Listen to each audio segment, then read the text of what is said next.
We are back with a new video. I read the last video and I saw some comments suggesting you should do a review on what your favorite Netflix series are. So I thought, hey, we could do that somewhere this week, but why not start off with my all-time favorite video games? So enjoy this video today on the beautiful Monday morning. We go back almost about a decade ago. The PlayStation got released. We were all very excited. We were young kids. I remember playing my favorite game and a game that I personally fell in love with when I was 6 years old at that time. Can you believe this was 14 years ago? GTA San Andreas. Story was actually very good at that time. You know, we didn't really have many good games back in the day, so we could really say, yeah, no, this was really worth the money or the hype. GTA San Andreas, phenomenal game. Graphics were back in the days really good. Looking at it now, well, there's not very much you can compare to graphics nowadays. But still, back in the 2000s and everything, those were some immaculate graphics. I remember playing the game. The controls are like one of the things I dislike the most. Still to this day, I've played it a couple times, you know, but I just genuinely dislike the controls. It's not the same as driving a car with R2. No, it's like, I think, square reverse or something. Really odd.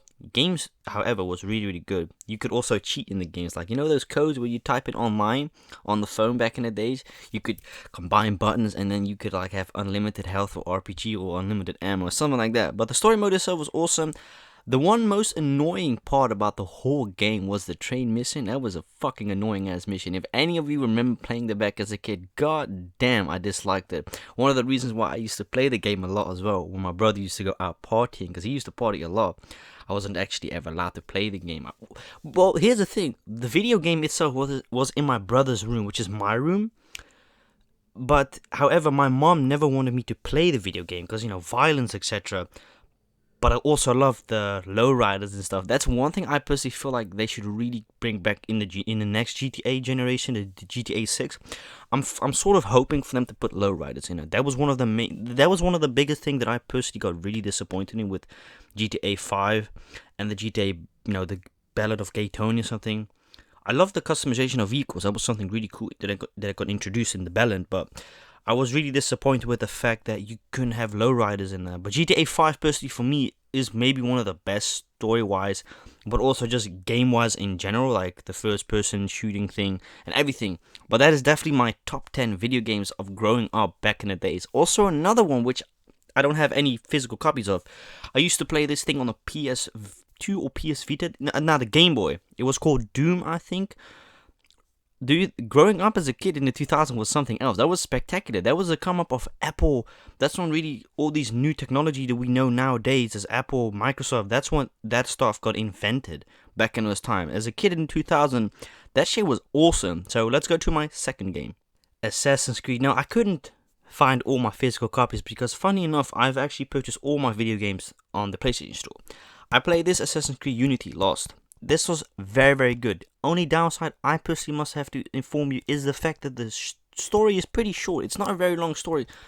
Story is very cool. Now, I'm actually also watching Assassin's Creed the movie. I stopped watching it 5 minutes because I was like, yeah, I don't speak Spanish and I don't want to read subtitles all the time. However, growing up with Assassin's Creed, the Ezio collection, that one was fucking awesome. Dead ass one of the best probably ever made with Assassin's Creed Black Flag. Also, the thing that made Assassin's Creed Black Flag so unique compared to the other ones is the fact it was a whole different type of Middle Age. We were in the piracy. You could build your own ship. You can add cannons. You can do this. You can craft skins, collect skins, and make pouches with them. That was something fucking awesome that they never introduced before. The Ezio collection, however, was very good. If you want a really ultimate classic Italian game, then you gotta play the Ezio. I think it's only available on the Xbox, because I remember I used to play majority of these video games that I grew up with. I had to play on the Xbox because the PlayStation at the time didn't really support many video games, or matter of fact, they didn't really build the games because Xbox was massive 8, 9, 10 years ago. But the Ezio collection and Black Flag was definitely one of my best. Like, I think I have to be realistic and say Black Flag. If you like the story of piracy, if you like that adventure, you know, taking over fortresses, a solid structure of a story. However, some stories were a pain in the ass. The Last of Us, a video game that I've played over and over. Can't get enough of it. This is one of those few games that I really think is so fucking good, but they've really destroyed the sequel of it. As in a way of the second Last of Us was such a huge flop career-wise and story-wise, I didn't even buy the game. When this got released, I remember 2013 or 2014 PewDiePie, because PewDiePie back in those days used to do so many gameplay throughs. I sort of grew up with him playing horror games, so I was like, hey, The Last of Us, never thought about that. What is this all about? I watched the gameplay of him completely, and I fell in love with the game, and I always said, when I get a PlayStation, first game I'm playing is The Last of Us and Far Cry 4 when it gets released. So I bought this game, I absolutely loved it. Dude, your hobby goes fucking cuckoo sometimes. You have to be stealthy if you like stealthy games, but also like violent. Get this game. However, I don't suggest you buying the second one, because The Last of Us 2 was for me and for a lot of people, because we'd waited, I think, about 4, 5 years, 6 years for that video game, and it got released, and we were like, what? Like, the whole story didn't make sense. So I'm gonna spoil you. The second part is Joel basically gets killed. That's Joel, that's Ellie, the two main characters. He gets killed within 10-15 minutes of the story game, and that defeats the whole purpose of the game. So you get to play as a baddie and a good one. You know, the whole story was a flop, but definitely my top 5 PlayStation games, defo. Just like The Walking Dead, that's also one of my favorite video games. I'm more of a person that likes shooting, but also story. I like stories. I gotta get attracted to a story. With a lot of games like Rainbow Six, I played that once or twice. I didn't like it because I didn't know how it worked, because it was difficult. But to each their own, I suppose. We have another zombie game. This, without a doubt, you cannot compare to The Last of Us. Both zombies. This is more advanced than The Last of Us. And the reason why, story is bigger, more diversity in it, creature-wise, but it's fucking scary. I've also got the second part, which is the countryside. The countryside is probably worse zombie-wise because they're stronger. But this one, story is awesome. It's not that difficult, actually, unless you have it on difficulty set like high. And what I loved about this one is the story was straightforward. No fuck up around. You understood what it was about. Because you see, the thing is, with some video games, I've played them in my life. I played them and I was like, what am I doing again? Like, what is my main objective? What is this? Does this have a story? Some video games, I'm pretty sure you've played as well. You're like, doesn't really have a good story mode. This, however, is straight to the point. You know what you're doing. And what I also like is the fact that this has side missions, which that was something I really enjoyed as well. Instead of just having only a main mission like The Last of Us, there's no side missions. The main story is you playing, getting her to a facility in a hospital because she can cure the whole world. And at the end, you decide, I'm taking her with you to another place. This, however, you can play a side mission, you can do this and that, you can craft your own stuff. Very adventurous, and I think it's actually pretty affordable now this day. So if you get the opportunity, get this in the store. I recommend you, and then buy the countryside, and then the DLC if you want to. Spiderman. Now, this was never a game I thought I would actually enjoy, but I forgot, and I remembered, hey, I used to play this shit back in the days, like a decade ago. I think... was it on the PlayStation 2 or 3? I don't know, but it was fucking awesome. Never understood the story mode. I just liked swinging around. But I grew up with Spider-Man, obviously. The movies, when it first got introduced in 2002. I was a little baby. I didn't watch it then. I think the first time I watched Spider-Man was in 2006, 2008. This game, however, there's a sequel. There's a Miles Morales. I want to definitely buy that one. This game is awesome. But however, it's not the game I would say is the best I've played. But it's definitely in my top 10 of, adventure, action, swinging, which is very unique. And no, there won't be no Fortnite in this game, because Fortnite used to be, I think, everyone's favorite game, but for me it got too competitive and too sweaty. So yeah, but this game, awesome. I think you can pretty much buy this game on a discount. Most of these video games you see here, I only bought after a couple of years, because I'm not paying fucking $60 per game. I think I bought this for 20, 25. I think I've bought this secondhand, €10, and this one was €15. So that's why, like, when video games get released, I wait in it. I know there's also Dying Light 2. I know that one. I was going to buy it because it got released this year on the 4th of February. I don't know how I feel about the game. Like, the second Dying Light, I like the whole concept, just like The Walking Dead that I've played, one of my favorite story modes as well. I had to delete it this week because it wouldn't save my files. I've played it so often, and I play basically all these games because of PewDiePie. Dying Light, played because of PewDiePie. Last of Us I played because of PewDiePie, and I also grew up playing Call of Duty. That used to be my favorite. You know, I used to really be a fucking crazy player on Xbox 360. If you don't know, but this is a fact, I don't know my gamer tag on my Xbox anymore. I don't know where it is. I think I sold it actually. Yeah, no, I sold it years ago. I actually used to be top 25, top 50 in the world back in the days, because I used to play every single fucking day, man. I remember that one time, I only got this one time. You know, back in the old Call of Duties, before the Modern Warfare, you could have a 25 kill streak. So what you had to do was you had to kill 25 people without dying. I did that once. Bro, it was absolutely fucking insane. It was on this map it was a small map. Bear in mind, very small, not big at all. But it was a broken down castle. Dude, I got the 25 kill streak and I went fucking ballistic like, my god, I got it. Which was, really cool as a young kid at the time. The first game that I really got introduced to on the PlayStation was probably GTA San Andreas. Now, I remember a couple years ago, this was back in our city, which, unfortunately, video game stores aren't very popular here in the Netherlands. They don't do well anymore. Everybody buys it either on the PlayStation or on the Xbox, or they just say, fuck it, I'm buying secondhand. Honestly, bro, secondhand games are probably the best. If they're in mint condition, buy them ASAP. I actually bought a video game called Fallout 3. Dude, my brother told me, "Are you sure you want to buy it?" I said, "Fuck yeah! I mean, it's like $8. Like, why shouldn't I buy it? It's a scary game, dude." I said, "Well, let me be the judge of it." I think I was 12, 13 at the time when I bought it.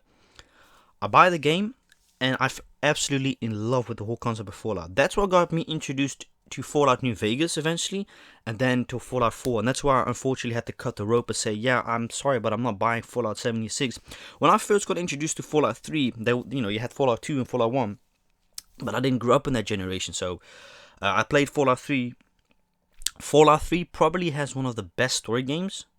A lot of people said Fallout 4 was really cool, like the whole concept of building your own settlement, building your own buildings was really cool, but however, I didn't necessarily enjoy the story that much, because why would I give a fuck about my child? I mean, we're in a goddamn desert, bro. We're in the middle of nowhere. Why is my main objective finding my child? It's very cool nonetheless. It's different than the other stories. But Fallout 3, defo, man, like one of the coolest. Like, that was scary as fuck, Fallout 3. Like, that was definitely, without a doubt, one of the scariest for me personally.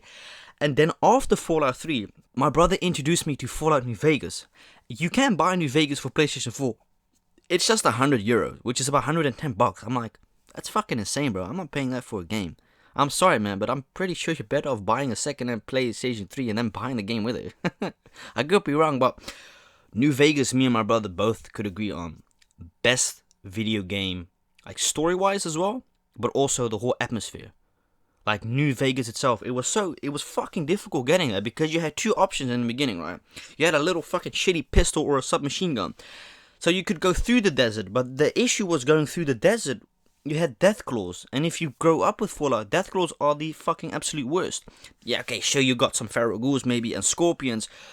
What sucks about the scorpions, if you get hit, you need a stim pack or something that heals the poison, otherwise you just fucking bleed to death. But the death claws were the worst, because you gotta realize, you had mini death claws, you had giant death claws, and you had fucking legendary death claws, which meant you needed to have real good guns. So that wasn't an option to go through. Then you had the second one, which was the best. This was like almost avoidable death claws. You could 9 out of 10 times avoid death claws, but you couldn't run. That was the thing. In Fallout 3 and New Vegas, you couldn't run. They only introduced running in Fallout 4, which was defo worth it. I must say, out of all the 3 games that were for me the glitchiest, had the most bugs, because I think it was because of the fact that it was such a high gigabyte game. High quality everything, high frames. Fallout 4 definitely had quite often some bugs, but it wasn't as bad as Fallout 76. When that got released, I'm getting distracted, sorry. When I got introduced to the New Vegas one, I was really excited. So you could either go through the desert, right, which was just not an option, unfortunately, or you could go to the headquarters satellite with the giant mutants. There was a mission there or something. You go around the satellite and you go sort of on the side of the desert, you walk through New Vegas. Fucking awesome. Like, the whole New Vegas thing was really, really dope, man. And I also remember, if correctly, the Fallout New Vegas one, also you could travel to another world eventually. Yes, I remember that. Yeah. Bro, that was awesome. So then, Fallout 76, the intro, right? So eventually, after I've played Fallout 4 a couple times, Brotherhood of Steel, the railway gun, that was difficult finding them. But Fallout 76 was the one video game that I unfortunately never got excited about. Like, if you go onto Fallout 76, the demo slash intro that they released on YouTube years and years ago before it actually got released, people said, oh yeah, nah, the New Vegas and Fallout 3 defo, the best storyline ever, like, the whole thing was great. However, Fallout 76 was a fucking mess of flop. Because a lot of bugs, a lot of glitches, and it didn't have an actual story mode. You were playing the game and we were like, what's the main objective in this game? Besides me spending $80 on this pre-release game, what am I actually going to do in this game? The video game looked really nice, but it was so fucking glitchy and buggy. When I watched the intro, I was like, I was not excited. I looked at it, I was like, huh, so this is Fallout 76? I think they're releasing another one this year or next year. I think under a different company, because I'm pretty sure Bethesda saw that, right? Or something with the previous company. If they're going to release a new one, because my brother mentioned it to me. Actually, let me search up if they're going to release a new Fallout quickly. So yeah, I'm correct. Bethesda Game Studios hired Fallout London head writer Stephanie Zacharias as an associate quest designer. So Fallout London will get released next year, which is dope. And oh yeah, there's also going to be a Fallout 5, which was confirmed about less than a month ago. Am I convinced this is going to be a good comeback for them? I hope, man, because they really fucked up the last Fallout that they did. It was actually embarrassing, and to be honest, they scammed people out of their money. I'm sorry, bro, but you're paying $100 to gain access to the game 3 days before, get everything. You play the game and it's completely buggy and glitchy. Now, I'm sorry, bro, but I would want a refund. That's one of the reasons why I never bought the game. Even though it's been on discount a couple times for 10, 15, $20, I'm like, yeah, you're not going to fool me into buying that game. I'm sorry. There's a reason why you guys keep it discounted. There's a reason why Fallout 4 hardly is ever on discount. It's always top-notch price because it's still a good game. But yeah, that's basically it. My favorite video games growing up and my favorite video games in general. I used to really love Call of Duty as well. However, I stopped playing that after, actually, ironically, Advanced Warfare. But after that, it got boring. Battlefield 1 is also one of those games that I really liked. Story mode was pretty cool, but I liked the multiplayer. So, thank you so much for watching, man. Peace out.